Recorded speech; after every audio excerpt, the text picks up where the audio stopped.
اعوذ باللہ من الشیطان الرجیم بسم اللہ الرحمن الرحیم الحمدللہ الذی ہدانا لہذا وما کننا لنہتدی لولا ان ہدانا اللہ، یعنی تمام تعریفیں اللہ رب العزت کے لیے ہیں جس نے ہمیں اس کی توفیق دی، اور اگر اللہ ہمیں اس کی توفیق نہ دیتا تو ہم کچھ بھی کر نہ پاتے۔ اللہم صلی علی سیدنا و مولانا محمد عدد ما فی علم اللہ صلاۃ دائمۃ بدوام ملک اللہ۔ السلام علیکم ورحمۃ اللہ وبرکاتہ۔ ناظرین محترم، ہمارا یہ پروگرام کائنات، خالق کائنات کی لامحدود قدرت و حکمت کو جاننے اور پہچاننے کی ایک ایمان افروز کاوش ہے۔ اسے پیش کرنے کی سعادت پاکستان ٹیلی ویژن حاصل کر رہا ہے اور میں ہوں آپ کی میزبان سیدہ ندا نسیم۔ اللہ تبارک و تعالیٰ کی سب سے بہترین تخلیق انسان ہے۔ انسان ہی وہ ذات ہے جس پہ سب سے زیادہ لکھا گیا اور سب سے زیادہ تحقیق کی گئی۔ اللہ تبارک و تعالیٰ نے بڑا خاص انعام یہ عطا کیا کہ اشرف المخلوقات بنا دیا۔ زمین پر انسان کو اللہ تبارک و تعالیٰ نے اپنا نائب بنایا، اسے عقل و فہم کی عظیم قوتیں عطا کر کے فرشتوں سے بھی بڑھ کے علم دیا، یعنی مسجود ملک انسان کو بنایا۔ ناظرین محترم، بات جب یہ سمجھ آ گئی تو پھر ہم آئیے آج حضرت انسان کو دریافت کرنے کی کوشش کرتے ہیں۔ انسان کیا ہے، اس کا ارتقاء کیسے ہوا، یہ سوالات معمہ بنے ہوئے ہیں ہم سب کے لیے۔ تو آئیے ان سوالات سے آگہی حاصل کرتے ہیں، اور اس مقصد کے تحت ہم نے اپنے اسٹوڈیوز میں مدعو کیا ہے بہت ہی قابل تعریف مہمانان گرامی کو۔ آئیے ان کا آپ سے تعارف کرواتی ہوں۔ سب سے پہلے میں تعارف کروانا چاہوں گی معروف مذہبی اسکالر اور عالم دین محترم جناب مولانا احترام الحق تھانوی صاحب، السلام علیکم۔ اور ان کے ساتھ تشریف رکھتے ہیں جینیٹکس، ناظرین ان کا خصوصی حوالہ ہے، اور ان کے حوالے سے کیا کہوں، جب بولنا شروع کرتے ہیں تو بس ہم سب سنتے ہی چلے جاتے ہیں۔ محترم جناب ڈاکٹر شکیل فاروقی صاحب، السلام علیکم۔ آپ دونوں مہمانان گرامی کو خوش آمدید کہتی ہوں۔ ڈاکٹر صاحب، آپ مجھے یہ بتائیے گا کہ کیا انسان کے جد امجد بنمانس ہیں؟ سائنس اس حوالے سے کیا کہتی ہے، اور پھر ڈاروین اور لمارک کے نظریات، ان کی تھیوریز؟ دیکھیے، اللہ سبحانہ و تعالیٰ نے اپنے کلام کے ذریعے انسان کو بڑی ہدایت فرمائی۔ اب یہ انسان کی اپنی نااہلی ہے یا نقص ہے کہ وہ اس ہدایت سے بر وقت فائدہ اٹھانے میں ناکام رہا۔ قرآن کریم میں حضرت فرمائیں گے، بتائیں گے، رہنمائی فرمائیں گے ہماری، کم از کم 11 جگہ ارشاد ہوا ہے قُلْ سِیرُوا فِی الْأَرْضِ، اور اس کے بعد اللہ سبحانہ و تعالیٰ نے کوئی بات کہی ہے، مثال کے طور پر کہ زمین میں گھومو پھرو، اور تم سے پہلے جو قومیں تم سے کہیں زیادہ طاقتور تھیں ان کا انجام کیا ہوا وہ دیکھو تاکہ تمہیں عبرت ملے۔ یہ اس کا مقصد ہے۔ اسی طرح ایک جگہ قرآن کریم ارشاد فرماتا ہے کہ قُلْ سِیرُوا فِی الْأَرْضِ، کس کام کے لیے؟ کہ آپ بداء الخلق دیکھیں جی، کہ مختلف نوعیت کی یہ مخلوقات جو زمین پر نظر آتی ہیں ان کا اوریجن کیسے ہوا۔ کسی مسلمان نے قرآن کے اس حکم پہ عمل کیا یا نہ کیا، لیکن ڈارون نے ضرور کیا۔ ڈارون نے ایگزیکٹلی یہی کام کیا کہ وہ 19ویں صدی میں جہاز پر سوار ہو گیا جی، اور دنیا بھر میں مارا پھرتا رہا، مختلف جزائر میں، مختلف بر اعظم پہ، اور وہاں جو مختلف مخلوقات اسے نظر آتی تھیں، مختلف اسپیشیز اسے نظر آتی تھیں، خواہ وہ پودوں کی ہوں یا جانوروں کی ہوں یا ہڈیاں اسے ملتی تھیں، ان کو وہ جمع کر کے اور ان کا موازنہ کیا کرتا تھا۔ ڈارون نے یہ دیکھا کہ بندر یا بنمانس کی جو ہڈیاں ہیں، اس کا جو ڈھانچہ ہے وہ انسانی ڈھانچے سے ملتا جلتا ہے۔ اچھا، اس بنیاد پر، اس موازنے کے بنیاد پر اس نے یہ سوچا، یہ مفروضہ جو ہے قائم کیا کہ شاید انسان کا اور اس جانور کا آپس میں کوئی تعلق ہے، ڈھانچے کی بنیاد پر، ڈھانچے کی بنیاد پر، اس کی اناٹمی کی بنیاد پر۔ ٹھیک ہے۔ ہم جب قرآن کریم کو دیکھتے ہیں تو وہاں بھی ہمیں ایک اس طرح کی بات ملتی ہے، اور وہ بات یہ ملتی ہے، 2 جگہ قرآن کریم میں یہ ارشاد ہے کہ اللہ سبحانہ و تعالیٰ نے کسی قوم سے ناراض ہو کر حکم دیا کہ تم بندر ہو جاؤ. ٹھیک.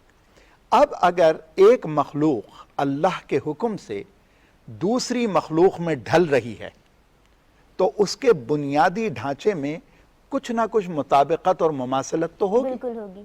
ٹھیک. اب ڈارون کا مسئلہ یہ تھا کہ وہ اسلام سے ناواقف تھا، الہامی کتابوں سے ناواقف تھا، اس نے یہ سب کچھ نہیں پڑھا تھا.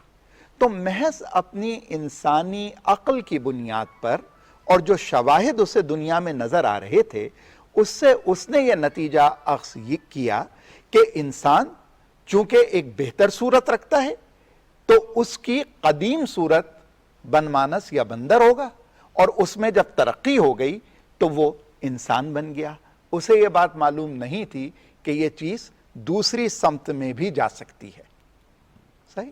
تو کون جانتا ہے بھلا کہ وہ جو ہڈیاں اس نے دیکھی ہوں گی یا آج ہم دیکھتے ہیں ان میں کون سی پہلے آئیں اور کون سی بعد میں آئیں، لیکن کوئی نہ کوئی تعلق، کوئی نہ کوئی مطابقت ہے ضرور. یہ کہنا کہ صاحب بنمانس سے انسان بنا، ہمارے جو قرآنی عقائد ہیں اور جیسے کہ حضرت نے فرمایا کہ آن حضور صلی اللہ علیہ وسلم کی جو تعلیمات ہیں اور بے شمار احادیث میں ان مضامین کو بیان کیا گیا ہے، اس کی روح سے ہم یہی سمجھتے ہیں کہ انسان سب سے پہلے تخلیق کیا گیا اور اس کا کوئی پہلے سے آباء و اجداد انسان کے نہیں تھے. ہاں یہ ممکن ہے کہ کوئی جانور دنیا میں اگر پہلے سے موجود ہوں تو حدیث، قرآن یا سائنس کے حوالے سے ہمیں اس بارے میں کوئی ہارڈ ایویڈنس نہیں ملتی. ٹھیک ہے. دماغ کی کیا کنٹریبیوشنز رہی ہیں؟ لماغ کا جو نظریہ ہے وہ کسی اور حوالے سے ہے، اور لماغ کی جو بنیادی بات ہے جس پہ اس میں اس کی جو فائنڈنگز ہیں اس میں اور ڈارون کی فائنڈنگز میں ایک بنیادی فرق ہے. لماغ یہ کہتا ہے کہ کوئی بھی جاندار اپنی ضرورت کے حساب سے اپنے قد و خال میں جو ایک تبدیلی کے عمل سے گزرتا ہے وہ تبدیلی اس کی آئندہ نسلوں میں بھی منتقل ہوتی ہے ضرورت کے حساب سے. ضرورت کے حساب سے. جبکہ ڈارون اس بات سے اختلاف کرتا ہے اور ڈارون یہ کہتا ہے کہ مثلاً اگر کسی آدمی کا رنگ دھوپ میں پھرنے کی وجہ سے سیاہ ہو گیا ہے یا زیادہ سانولا ہو گیا ہے تو ضروری نہیں ہے کہ وہ اس کی اگلی نسل میں منتقل ہو. اور یہ بات جو سال ہا سال سے صدیوں سے انسان مشاہدہ کر رہا ہے تو زیادہ درست معلوم دیتی ہے کہ کسی مخصوص حالات کی وجہ سے انسان کے اندر اگر کوئی تبدیلی آئی ہے تو وہ اس کی آئندہ نسل میں منتقل نہیں ہوتی. ٹھیک ہے. تو ڈارون کا جو نظریہ ہے وہ ڈھانچے کی بنیاد پر ہے، اسکیلیٹن کی بنیاد پر ہے، جو ہڈیاں اسے ملیں، اور پھر جو آپ لماغ کی بات بتا رہے ہیں تو وہ ضروریات کے حساب سے جو تغیرات آئے.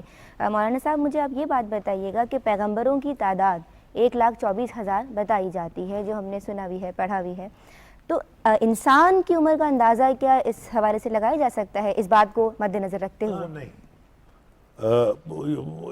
یہ درست نہیں ہے، اس لیے کہ بعض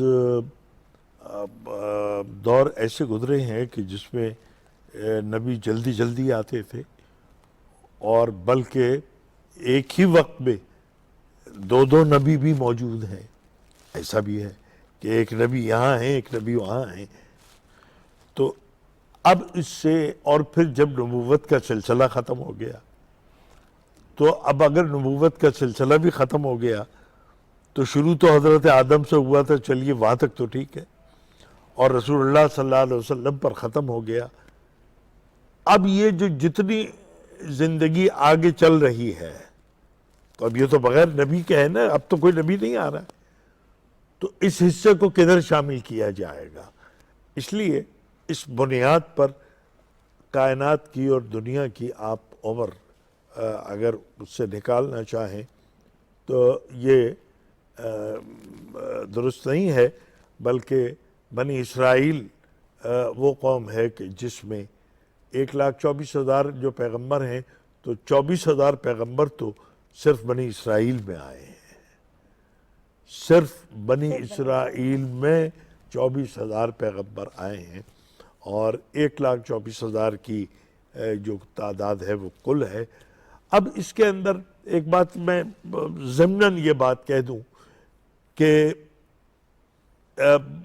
ایک ہوتا ہے نبی اور ایک ہوتا ہے رسول۔ تو نبی اور رسول میں فرق یہ ہے کہ جو صاحب شریعت ہیں، جو صاحب کتاب ہیں، وہ رسول کہلاتے ہیں، اور جو پچھلی نبوتوں کو اور شریعتوں کو فالو کرتے ہوئے آتے ہیں وہ نبی ہوتے ہیں۔ تو ان کی تعداد بہت ہے، اور رسولوں کا تذکرہ قرآن کریم میں جو مشہور ہیں وہ ہیں کہ جن کا ذکر قرآن کریم میں اکثر موجود ہے۔ تو اس لیے یہ بات درست نہیں ہے کہ آپ اس 1,24,000 کے عدد سے آپ دنیا کی ایک عمر نکال لیں۔ یہ ایوریج نکال کے نتائج صحیح یہاں تک تو بالکل ٹھیک ہے۔ ڈارون کی بات بھی میں نے آج تک کبھی ڈارون کی بات کو ہاں نہیں کہا، تسلیم نہیں کیا، لیکن آج ڈاکٹر صاحب سے میں ڈارون کا نام سن کے میں اب ڈارون کی کسی بات سے اتفاق کرتا ہوں کہ یہاں تک تو ٹھیک ہے کہ بھی اس کو کچھ وہ ڈھانچے ملے اور ہڈیاں ملی اور اس نے اگل دیا، لیکن ایک اور ضابطہ اور اللہ کا اصول یہ میں بتا دوں کہ جب کبھی عذاب نازل ہوتا ہے کسی قوم پر اور جانوروں کی شکل میں تبدیل کر دیا جاتا ہے انسانوں کو، تو ایک اصول اور ضابطہ یہ ہے کہ ان جانوروں کی نسل چلتی نہیں ہے، وہ انہی پر ختم ہو جاتی ہے، یہ نسل چلتی نہیں آگے۔ تو لہٰذا قرآن کریم میں یہ تو ملتا ہے کہ بنی اسرائیل ہیں یہ لوگ بھی، اور حضرت داؤد علیہ السلام کا زمانہ ہے، تو ان کو سزا ملی کہ بندر بن جاؤ، بندر بن گئے، لیکن اس کا مطلب یہ نہیں ہے کہ اب یہ بندر بن گئے تو اب یہ ملٹیپلائی کر کے اور پھر یہ ڈارون تک پہنچ گئے، نہیں، بلکہ یہ وہ نسل جو ہے، یا جس نسل میں بھی، اور یہ لکھا ہے مفسرین نے کہ جس قوم پر یہ عذاب نازل ہوا تھا اس کے بوڑھے خنزیر کی شکل میں تبدیل کر دیے گئے اور اس کے جوان بندروں کی شکل میں تبدیل کر دیے گئے۔ اللہ نے اب تمام مخلوقات کو وجود عطا فرمایا، اور اس کی مخلوقات میں جو بہترین مخلوق ہے، تو بہترین مخلوق کو کم ترین مخلوق سے وجود نہیں دیا جا سکتا۔ یہ تو اسلام کا نظریہ ہے۔ اب اگر ہمیں اس تباہ شدہ قوم کا کوئی فوسل مل جاتا ہے تو کیا ہم ڈارون کی تھیوری کو ایکسیپٹ کر لیں گے؟ نہیں، دیکھیں حقیقت یہ ہے کہ ڈارون کی جو تھیوری ہے وہ شاید سائنسی دنیا کی سب سے متنازع تھیوری ہے۔ سائنس خود اس کے اوپر سوالات کرتی ہے، سائنس خود اس کے اوپر اعتراض کرتی ہے، لیکن اس کے باوجود ہمیں ڈارون کو اس اعزاز سے محروم نہیں کرنا چاہیے کہ جس دور میں وہ تھا، جب علم کا یہ مقام نہیں تھا، ٹیکنالوجی اس نہج پر نہیں آئی تھی جس پر آج ہم اسے دیکھ رہے ہیں، اس دور میں بھی اس نے انتہائی ذہانت کے ساتھ اور انسانی عقل کے جتنے نقائص ہیں ان کے باوجود کوئی نہ کوئی مفروضہ قائم ضرور کیا، اور اس مفروضے کو اس نے صرف اور صرف عین الیقین، شہادت کی بنیاد کے اوپر قائم کیا۔ ہم جب علم کی بات کرتے ہیں تو قرآن کریم نے اتنا سنہرا اصول وضع کر دیا ہے اس کا، جو کہ سب کے سامنے ہے۔ 3 باتیں ہوتی ہیں: علم الیقین، عین الیقین اور حق الیقین۔ اب اس میں اگر آپ انسان کی فطرت دیکھیں تو انسان کی فطرت یہ ہے کہ وہ اپنی آنکھ سے جو چیز دیکھ لیتا ہے اس پر سب سے زیادہ یقین کرتا ہے، اسے سب سے زیادہ مستند سمجھتا ہے، لیکن یہ بھی ایک حقیقت ہے کہ یہ انسان کی آنکھ ہی ہے جو سب سے زیادہ دھوکہ کھاتی ہے۔ اب اگر آپ سے یہ سوال کر لیا جائے کہ صاحب علم الیقین اور عین الیقین اور حق الیقین میں سب سے برتر کیا ہے اور سب سے کمتر کیا ہے، تو یہ فیصلہ کرنا ایک چیلنج ہوگا۔ ہم اپنی آنکھ سے جو چیز دیکھتے ہیں اس پر یقین کر لیتے ہیں۔ حضرت امام غزالی رحمۃ اللہ علیہ نے اپنی ایک تصنیف رسالہ منخدم الدلال میں بڑی اچھی بحث کی ہے۔ حضرت امام غزالی رحمۃ اللہ علیہ وہ شخصیت تھے جنہوں نے علم کے حصول کے لیے حسیات کے استعمال پر زور دیا تھا، لیکن ساتھ ساتھ انہوں نے یہ بات بھی کی کہ آپ جو چیز اپنی نگاہوں سے دیکھ رہے ہیں، کئی بار ایسا ہوتا ہے کہ جو آپ دیکھ رہے ہوتے ہیں وہ درست نہیں ہوتا۔ تو ہمیں یہ سوچنا چاہیے کہ سائنس انسانی حواس کے اوپر انحصار کرتی ہے اور مختلف طریقوں سے چیزوں کو دیکھ کر، شواہد کو جمع کر کے اس سے کوئی نتیجہ اخذ کرتی ہے، لیکن سائنس ایک تغیر پذیر علم ہے۔ جیسے جیسے آپ اپنی حسیات کو بہتر سے بہتر بنا سکتے ہیں، یا جہاں آپ کی حسیات محدود ہو جائیں وہاں آپ پھر کسی آلے کی مدد سے، کسی ایجاد کی مدد سے اس کو بڑھانے کی کوشش کرتے ہیں، تو وہاں غلطی کا امکان ہوتا ہے۔ آج ہمیں کوئی بھی شہادت مل جائے، بہت ممکن ہے کہ اگر اللہ سبحانہ وتعالی ہمیں موقع فراہم کرے کہ ہمیں ایسی کوئی کھلی دلیل مل جائے اور ہماری عقل اس کا ساتھ دے تو ہم حقیقت کو جان لیں، اور یہ بھی ہو سکتا ہے کہ کھلی دلیل ہمارے سامنے آ کے کئی دفعہ گزر جائے لیکن ہماری عقل جو ہے اس پہ گرفت کرنے میں ناکام رہے۔ ٹھیک ہے، مجھے انہوں نے یہ بات بتائی، آپ یہ بات بتائیے گا کہ کیا اسلام بھی کسی نظریہ ارتقاء کی بات کرتا ہے؟ اسلام نظریہ ارتقاء کی بات تو کرتا ہے، لیکن انسان کے سلسلے میں نظریہ ارتقاء جو ہے، انسان تو خود ارتقائی معراج پر اس کا وجود اللہ نے اس کو دیا ہے، اس میں ارتقاء کی کوئی گنجائش نہیں ہے۔ ارتقاء جو ہے وہ ان مقاصد میں ہے کہ جن مقاصد کے لیے حضرت آدم کو وجود دیا گیا۔ اب اس میں ارتقاء کے یہ اس کو اشرف اور بنایا جائے، انسان کی بنائی ہوئی کارخانوں میں اس اشرف المخلوقات کو اور طریقے سے ذرا اس کی رندہ لگا کے اور اس کو کر کے کیا جائے، ممکن نہیں ہے۔ اس مخلوق کو اس سے زیادہ حسین انسان اپنے ہاتھ، اگر ارتقاء کے معنی یہ ہیں تو ایسی ارتقاء تو اسلام اس کا قائل نہیں۔ انسان نے تو کہہ دیا کہ فی احسن تقویم، ہم نے بہترین بنا دیا، کسی ارتقاء کی اب ضرورت نہیں ہے۔ لیکن ہاں، ارتقاء کس چیز میں ہے؟ ارتقاء اس چیز میں ہے، مولانا جلال الدین رومی رحمۃ اللہ علیہ نے عجیب و غریب بات کہی ڈاکٹر صاحب۔ آدمی کہتے ہیں آدم کی اولاد کو، ہم سب آدمی ہیں۔ مولانا روم فرماتے ہیں کہ این کے می بینی خلاف آدم، یہ تمہیں جتنی بھیڑ نظر آ رہی ہے تم انہیں آدمی سمجھتے ہو، یہ آدمی نہیں ہے۔ اس لیے کہ مقصد وجود جو حضرت آدم کا تھا یہ اس کے مخالف ہیں یہ لوگ۔ یہ انسان کی گردن کاٹ رہا ہے، یہ بھائی بھائی کے دشمن ہیں، یہ انسان ہے، یہ بم کے گولوں سے اور بارود سے یہ سینکڑوں آدمیوں کی جانیں ایک منٹ میں لیتے ہیں، یہ آدمی ہے۔ مولانا روم فرماتے ہیں کہ می بینی خلاف آدم، یہ آدم کے مخالف لوگ ہیں۔ ای کہ می بینی خلاف آدم نیستند آدم غلاف آدم، انہوں نے غلاف چڑھا رکھا ہے آدم کا، ماسک پہن رکھا ہے۔ اور سبحان اللہ کیا اچھی دلیل دیتے ہیں، فرمایا کہ گر بصورت آدمی انسان بودے، اگر صورت شکل کا نام ہے انسان، گر بصورت آدمی انسان بودے، احمد و بو جہل ہم یکساں بودے۔ پھر ابو جہل میں اور رسول اللہ صلی اللہ علیہ وسلم میں کس چیز کا فرق ہے؟ وہی آنکھ، وہی ناک، وہی خون، وہی نسل، وہی قبیلہ، وہی زبان، وہی ثقافت۔ لیکن ابو جہل کو قرآن کہتا ہے کہ یہ اولئک کل انعام بل ہم اضل، یہ جانور ہیں بلکہ جانوروں سے بدتر ہیں۔ اور رسول اللہ صلی اللہ علیہ وسلم نہ صرف یہ کہ آپ انسان ہیں بلکہ آپ سید الناس ہیں۔